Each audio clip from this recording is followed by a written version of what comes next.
Tudo Posso tá de volta. Nós vamos falar agora sobre saúde, sobre direito do consumidor. E olha, cada vez mais o consumidor tem o amparo da lei para defender e proteger os seus direitos. Hoje, ele tem à sua disposição o Código de Defesa do Consumidor, tem o PROCON e também toda a visibilidade e apoio da imprensa. E essas leis são importantes para a nossa sociedade, protegendo de profissionais não capacitados. E no programa de hoje, nós vamos falar sobre o direito do consumidor relacionado a procedimentos estéticos mal sucedidos. E para responder às nossas perguntas, tirar as nossas dúvidas, a gente recebe aqui a advogada doutora Ana Bernal. Doutora Ana, boa tarde. Olá, Rafael, boa tarde. Obrigado pela presença. Imagina, o prazer é todo meu, sempre à vossa inteira disposição. Olha, ultimamente a gente vê uma crescente aí de procedimento estético no Brasil, né? Cirurgia plástica pipocando, o Brasil está ganhando os top trends aí, né? Está fazendo muito procedimento. Com isso, aumentam também as possibilidades de erros, doutora? Com toda certeza. O Brasil era o segundo lugar, hoje está quase em primeiro lugar, paralelo aos Estados Unidos, em procedimentos estéticos e cirurgia plástica já é o primeiro lugar. Logicamente, se há mais procura, há mais incidentes.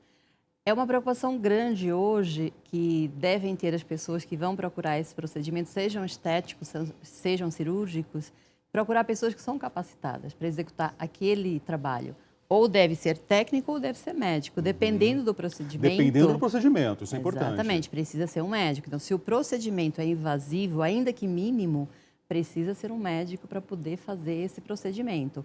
Ainda que ele seja estético, por exemplo, com o uso de equipamentos, tem que ser um técnico que saiba operar aquele equipamento, que saiba fazer testes anteriores com essa pessoa, para que possa executar esse tratamento, para não haver justamente o dano estético. Aliás, também verificar as condições do próprio ambiente, não é isso? Sim, sim. Dependendo da época, por exemplo, alguns tratamentos estéticos não são recomendados. Tem tratamento estético que com o sol ele incide de uma forma na pele. Em função das condições climáticas? Sim, o sol altera algumas pigmentações da pele, que é a tal da melanina, e isso pode trazer uma modificação pró-resultado daquele tratamento estético. Lógico que esses cuidados não vai ser a pessoa consumeira que vai usar, que vai saber, mas sim a pessoa que está fazendo esse tratamento, seja o médico, dermatologista ou seja a esteticista. Nós temos muitas sessões de criolipose acontecendo por aí, né? Criolipose é um procedimento até, doutora, acho que a senhora já conhece, né? Você, acho que congela a gordura, não é isso? É uma quebra da gordura e promete um emagrecimento, né? Seria isso, né? Mais ou menos, é um afinamento ali daquela região. Né? E dizem até que é preciso fazer um teste anterior na pele para saber se a pessoa suporta aquela queimação, porque não é porque é gelado que não vai queimar, aquilo tende a queimar em função do gelo. E erros estão acontecendo em relação a isso.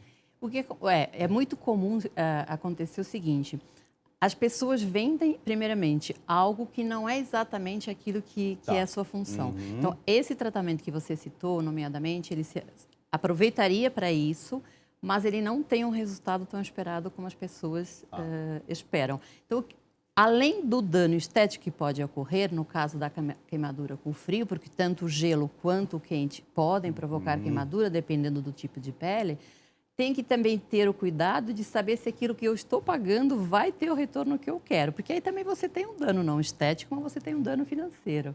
E você vai entrar de novo no consumidor. Então, se te vendem algo e você não comprou aquilo que foi vendido, existe um dano, sim. Mas aí, doutora, não teve o resultado esperado. Como que eu vou mensurar isso? Não vão, de repente, o profissional, né? Ou até pseudo-profissional, não vai jogar a culpa em mim? Mas você não fez aquilo que eu falei para você fazer depois. Ou a sua pele não é boa. Ou você não fez o pós de acordo. É comum todos esses profissionais, eu falo todos aqueles que não trabalham de forma adequada, com toda certeza. Um profissional que trabalha de forma adequada não faz isso.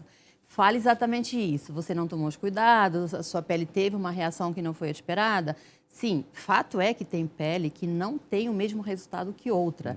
As pigmentações mudam, principalmente em pessoas que têm a pele muito clara, muito branca, têm tendência a ter mais mancha, com mais facilidade. Mas quem tem que alertar, quem tem que fazer esse pré, não sou eu como paciente, nem você. É o profissional, por isso nós entendemos que o profissional tem que ser técnico, formado naquela área. Para quê? Para me alertar. por esse motivo, você não deverá se submeter a esse tipo de tratamento. O pós, se houver alguma divergência, eu confirmo, ou a pessoa que fez esse uso confirma que houve exatamente, rigorosamente cumpriu o que foi pré-determinado. E a pessoa afirma, não deve ter sido. Então, existem peritos para isso. Na dúvida, se faz uma perícia, se pede uma perícia através de uma ordem judicial e se vai constatar com alguém que seja perito para saber se realmente houve falha por parte da pessoa ou não. Então, uma pessoa que tem predisposição a alergias, por exemplo, que é comum a produtos estéticos que têm fórmulas fortes, e se a pessoa tem já uma predisposição à alergia, ela deve alertar sim aquele paciente, porque, em regra, perdão, se preenche uma ficha onde se pede que você fale sobre a sua saúde. Então, se você colocou que você tem uma predisposição, o profissional deve tomar esse cuidado. Sim. Se você omitiu esse fato para se submeter a esse tratamento, com toda certeza a responsabilidade é sua, porque você também falhou naquilo que você tinha responsabilidade. Eu vou dar um depoimento aqui, né? Eu já falei para vocês, acho que no decorrer do programa, que eu não tenho barba, né? Não tenho pouquíssimo, né? Pelo no rosto, assim, né? Eu já tentei, né? Me submeter a um tratamento a laser justamente para eliminar isso. Acabou não funcionando, acho que acabou não dando certo. Mas antes de fazer esse procedimento, na clínica que eu procurei, eu preenchi realmente um questionário e fui respondendo lá, né, várias perguntinhas, né, sim, não, e por aí vai, né. Ali eu vi realmente a seriedade do serviço que eu estava contratando. Se funcionou ou não, eu acredito até que foi por um problema meu, né. Acho que meu organismo acabou não absorvendo justamente o tratamento como deveria ser feito, né. Mas esse questionário realmente existe em espaços sérios. Sim, com toda certeza. Todo profissional que é sério toma todos os cuidados para que aquilo que ele está oferecendo tenha realmente o resultado do que ele está oferecendo. Por exemplo, cirurgia plástica, é comum hoje em dia cirurgião plástico não ser formado em cirurgia plástica, ele é médico, mas às vezes ele não é cirurgião plástico, ele não é reconhecido pela Associação Brasileira de Cirurgia Plástica e ele se diz como cirurgião plástico. E eu lhe pergunto, se você soubesse quem era o cirurgião plástico que realmente é reconhecido por uma instituição que é séria e outro que não é, você optaria por fazer uma cirurgia com quem? Com o técnico, com aquele que realmente está capacitado para... Mas muitas pessoas, Rafael, infelizmente, erram por esse motivo. Elas não procuram no mercado essa informação. E hoje ela é muito simples e muito Doutora, fácil. as pessoas vão pelo preço também. Eu até acredito que sim, mas acredite que tem profissionais no mercado sérios que cobram preços paralelos ou similares a profissionais que não são tão sérios. Até porque os que não são tão sérios ou que não são tão capacitados acabam colocando num patamar médio para não soar tanto destaque. Mas eu entendo que as pessoas ainda, talvez no afã de querer ficar bonitas, todos queremos, na verdade. Mas a gente tem que ter muito cuidado, porque a gente tem que realmente... o tratamento estético, a plástica, ele tem que trazer um benefício para nós. A nossa harmonia tem que ser melhorada e não piorada. Então, se você tomar um cuidado hoje com a internet, é muito simples fazer a pesquisa de qualquer profissional. Médico, por exemplo, CRM, CRF, que é o Conselho Regional Federal, o Conselho Regional da região, as instituições que representam aquela classe, no próprio Conselho Regional de Medicina, se você fizer uma consulta, o nome do médico, aparece o CRM dele e as especialidades que ele tem já capacitado. Então, se ele passou já para o procedimento de regulamentação daquela especialidade, está lá. É muito simples. E é bom também a pessoa acessar um site para ver se há reclamações em relação a isso. Claro, tomando todos esses cuidados não vai acontecer, poderá eventualmente acontecer, porque toda vez que nós nos submetemos a uma cirurgia, é um procedimento cirúrgico. Ainda que ele visa melhor estética, o procedimento é cirúrgico. É cirúrgico. Então, há um risco da cirurgia? Há um risco da cirurgia, sem dúvida. Mas se você tomar todos esses cuidados em observar um bom profissional e o profissional realmente for uma pessoa responsável por aquilo que ele está falando de técnico, as chances de erro ou de acontecer um dano estético são muito menores. Hoje no mercado nós temos aí uma gama, né, de tratamentos estéticos, né, do pé à cabeça, né? Dentro desse universo, doutora, o que dá mais problema hoje em dia? Ultimamente, o que temos observado muito problema é a cirurgia plástica, independente de qual. A maioria delas com profissionais que realmente não são cirurgiões plásticos, médicos sim, mas de outra área, que ingressaram na cirurgia plástica. Até recente houve uma morte, é conhecido todo mundo, não está apurado o que foi que aconteceu, de quem foi a responsabilidade, mas aconteceu. É mais recorrente, sim, também a incidência desses procedimentos é maior. Mas no procedimento estético, e esse realmente estético, porque não precisa ser o médico que faça esse tratamento, é o tratamento de diminuição de pelo a laser. Eles, na verdade, dizem que é eliminação. Segundo pesquisas, não existe eliminação, e sim é grande diminuição. Dependendo das pessoas que não têm muita tendência a ter o pelo, acabam até eliminando. Mas o termo correto seria diminuição. Diminuição, é. Agora, esse tratamento, ele causa realmente mancha de pele, principalmente para pessoas que têm a pele muito branca, têm baixa melanina. Então, o que se aconselha é que esse profissional faça um pequeno teste. Eu falo pequeno para não deixar uma marca já grande numa área, numa região omissa, escondida, onde você não exponha. Porque, logicamente, se eu tenho uma lesão, um dano estético, uma lesão à minha harmonia e ela é omissa, ela praticamente não me traz um prejuízo. Agora, se ela é aparente, logicamente que isso vai me trazer um prejuízo muito grande. O problema está aí, as pessoas não buscam um profissional adequado, as pessoas têm pressa, querem ver justamente o resultado, né, doutora? Resultado imediato.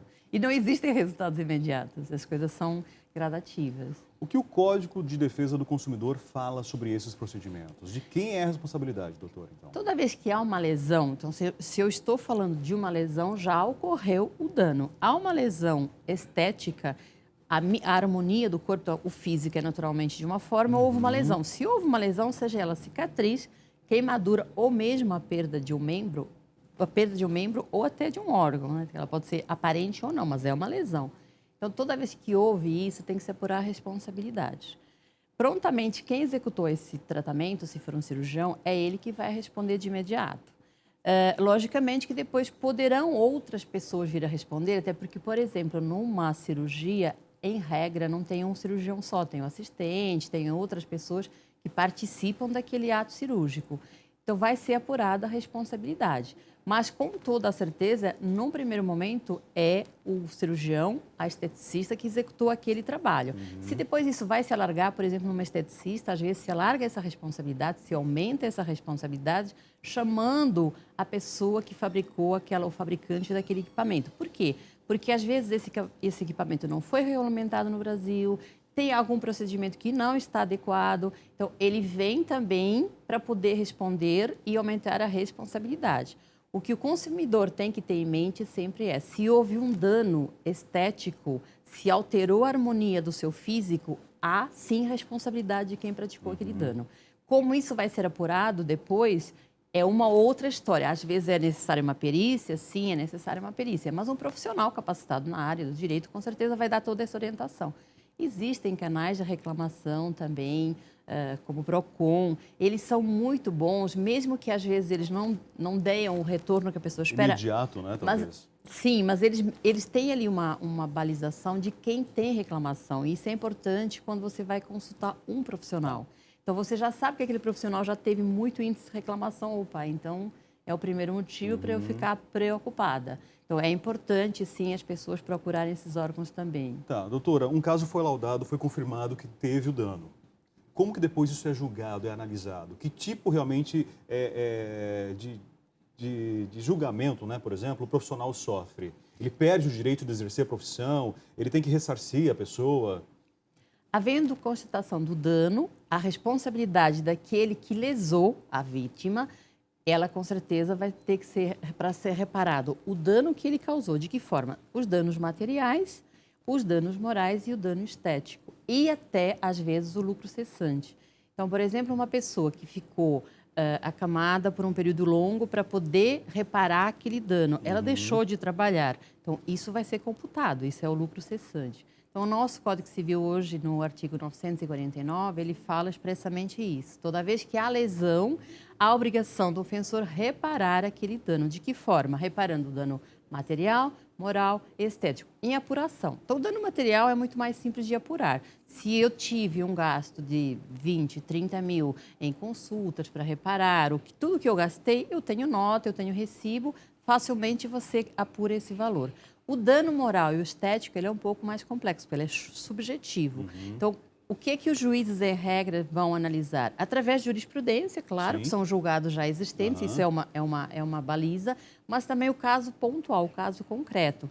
Então, lesão, por exemplo, só para te dar um exemplo, uma pessoa comum que não usa a sua imagem para o seu trabalho e teve uma lesão no rosto, e uma pessoa como você, que é uma figura pública, que usa seu rosto para aparecer todo dia nas câmeras, é óbvio que o dano para você, a humilhação pode ser a mesma, tanto quanto para você, tanto quanto para outra pessoa, mas você faz uso da sua imagem. Então, como isso vai te prejudicar não só pessoal, a sua autoestima, mas isso vai te prejudicar profissionalmente. Então, com toda a certeza, a sua indenização deverá ser maior. Então, todos esses pontos vão ser analisados quando há uma demanda para avaliar esse quanto de indenização. Não existe um mais um são dois.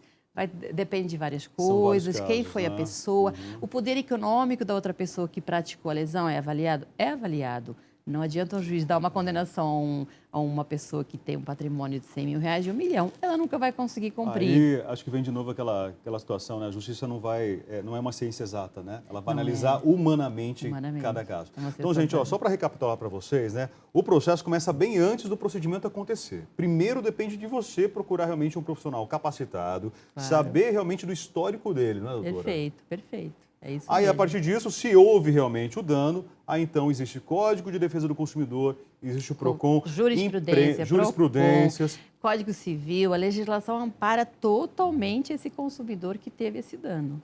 E, lamentavelmente, né, nós, a imprensa também, né, temos aí noticiado inúmeros casos, né, doutora? Muitos, infelizmente. Mas, de uma certa forma, a gente até acaba ajudando também, né? Acho que é esse o objetivo, inclusive, de trazer uma profissional aqui para trazer essas informações para vocês, né? Com toda certeza. Esse é o objetivo, esclarecer para que as pessoas cometam menos erros, até porque esses profissionais precisam ter a responsabilidade de não cometer esses erros. E a indenização ela serve para isso também, não só para reparar o dano, mas para coibir novas incidências desses profissionais. Então, esse é o objetivo. Doutora Ana, muito obrigado pela presença. Imagina, obrigado o prazer foi todo meu. Pelos esclarecimentos. Vamos fazer um intervalo? Olha, no próximo bloco, aí sim, vamos ter aqui uma profissional da beleza. A Cidinha Lins vai estar com a gente, ela é hairstylist, vai mostrar para vocês, ao vivo aqui, como funciona uma extensão de cabelos. Mulheres, vocês que sonham com as madeixas longas, ela vai solucionar o problema de vocês. A gente já volta.